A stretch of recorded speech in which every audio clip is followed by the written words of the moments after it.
Welcome back in Karim biology. आज की इस वीडियो में हम लोग स्पर्म के स्ट्रक्चर के बारे में डिस्कस करेंगे। ओके,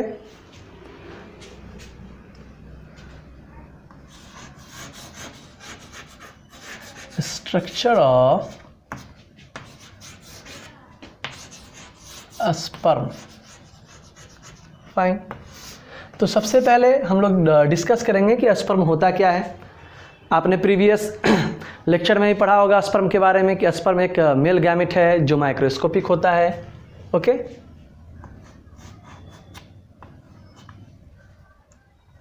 स्पर्म मेल गैमेट है जो हैप्लॉइड नंबर में क्रोमोसोम कंटेन करता है। ये माइक्रोस्कोपिक होगा, माइक्रोस्कोपिक।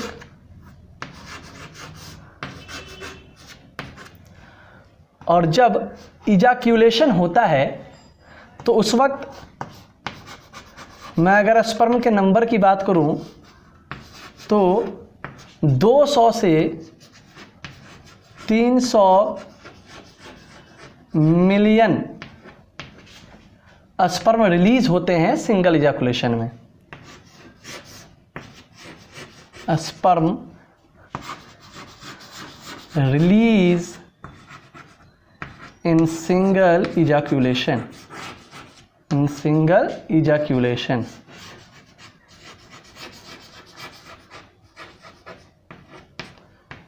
दो 200 से 300 मिलियन स्पर्म सिंगल इजाकुलेशन में रिलीज होते हैं। फर्टिलिटी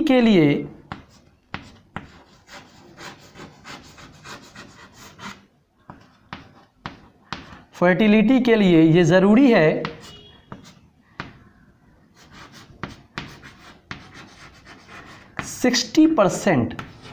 लगभग 60% जो स्पर्म है वो नॉर्मल शेप और साइज का हो, normal shape and size.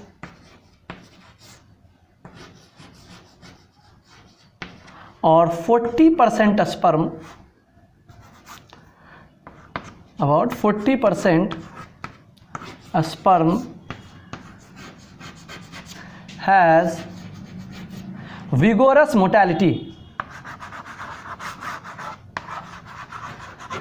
vigorous motility।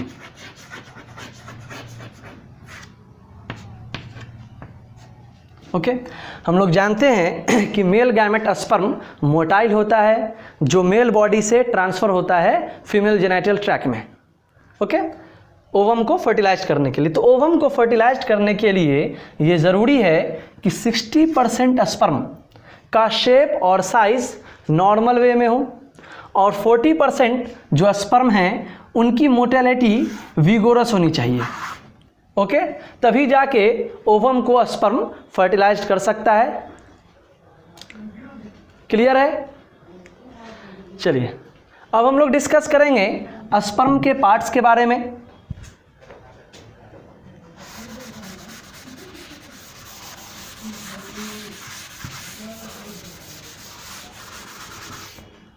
चलिए देखते हैं। तो स्पर्म में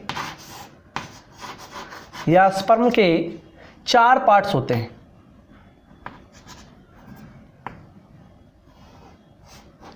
तो वो 4 पार्ट कौन कौन से होंगे स्पर्म में?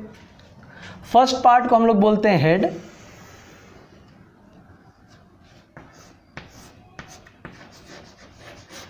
Okay. Second part neck, third part middle piece, middle piece या मिडिल पार्ट भी आप बोल सकते हैं, मिडिल पार्ट कर दीजिए, middle part. And finally tail. Okay, तो इस तरह से स्पर्म में 4 part, head, neck, middle piece और टेल। फाइन। हेड के ऊपर, हेड में सबसे ऊपर की तरफ एक कैप लाइक स्ट्रक्चर हम लोग को दिख रहा है। ये कैप लाइक स्ट्रक्चर इस कैप लाइक स्ट्रक्चर को हम लोग कहते हैं एक्रोजोम। Acrosome, okay. तो स्पर्म का जो फर्स्ट पार्ट है वो हो गया हेड, ठीक है। हेड पर एक कैप लाइक स्ट्रक्चर होगा, कैप लाइक स्ट्रक्चर, और उस कैप लाइक स्ट्रक्चर को हम लोग क्या कहेंगे? उस कैप लाइक स्ट्रक्चर को कहेंगे एक्रोजोम। एक बहुत ही इंपॉर्टेंट स्ट्रक्चर होता है एक्रोजोम, जो फर्टिलाइजेशन में पार्टिसिपेट करता है। विदाउट एक्रोजोम हम लोग फर्टिलाइजेशन को अज्यूम नहीं कर सकते हैं। तो ये एक्रोजोम बना हुआ होता है गोल्जी बॉडी का,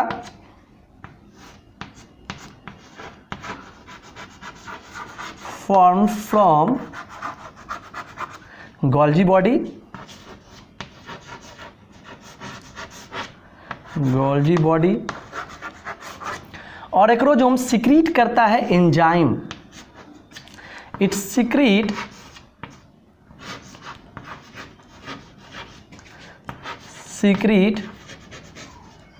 enzyme called sperm lysine, sperm lysine, okay. Acrosome जो एंजाइम सिक्रीट करता है उस एंजाइम को हम लोग बोलते हैं स्पर्म लाइसिन। और स्पर्म लाइसिन में इंक्लूड किए जाते हैं हायालुरोनिडेज,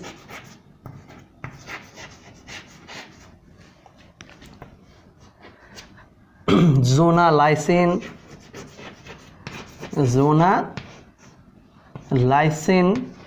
and corona penetrating enzyme, okay, corona penetrating enzyme,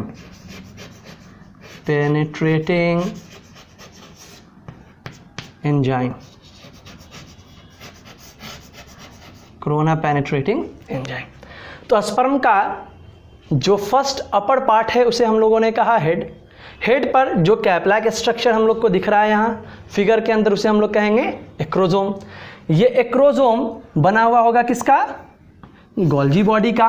और एक्रोजोम कुछ एंजाइम सिक्रीट करता है जो फर्टिलाइजेशन के लिए ज़रूरी है। चूँकि ओवम में भी कई लेयर्स होते हैं, जोना पेल्यूसिडा, कोरोना रेडियाटा, तो उन सारे मेम्ब्रेन को ब्रेक करने के लिए, तोड़ने के लिए ये एंजाइम ज़रूरी होते हैं। तो अगर स्पर्म में एक्रोजोम का फॉर्मेशन ना हो या फॉर्मेशन होने के बाद स्पर्म के एक्रोजोम से एंजाइम का सिक्रेशन ना हो, तो ऐसे कंडीशन में फर्टिलाइजेशन पॉसिबल नहीं है।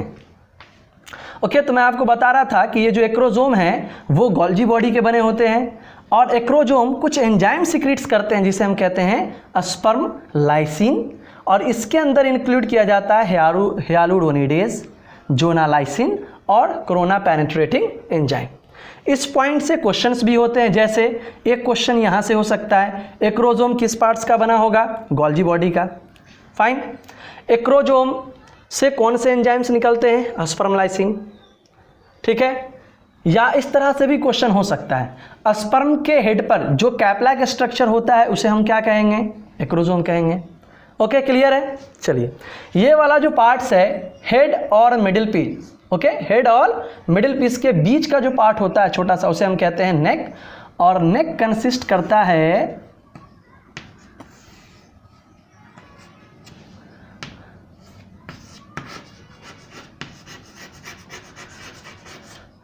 प्रॉक्सिमल सेंट्रियोल और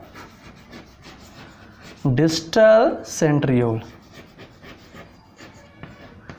डिस्टल सेंट्रियोल, ठीक है। मिडिल पार्ट, तो मिडिल पार्ट में पाया जाता है माइटोकॉन्ड्रिया, ये माइटोकॉन्ड्रिया,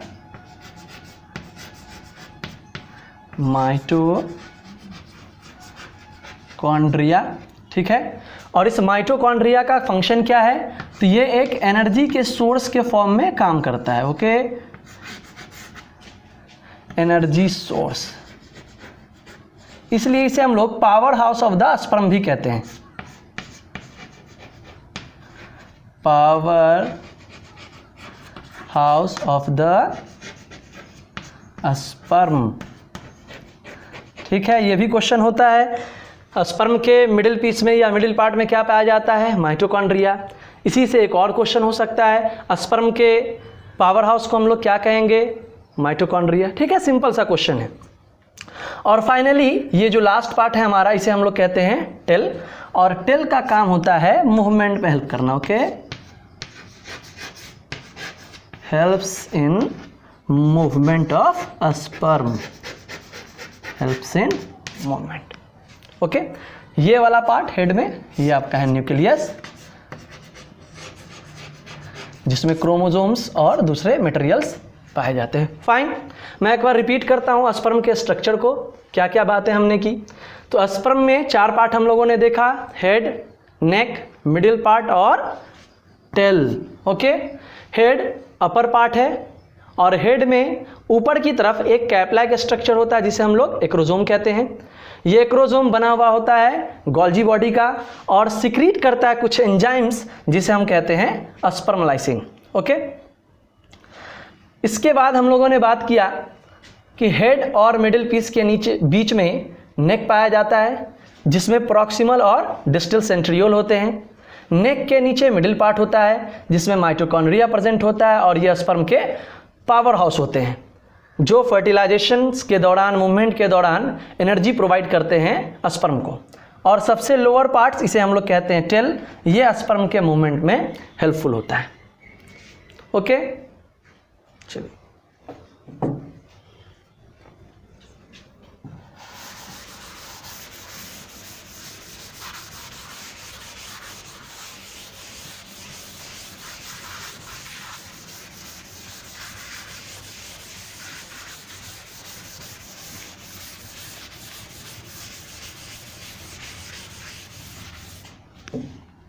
थैंक यू।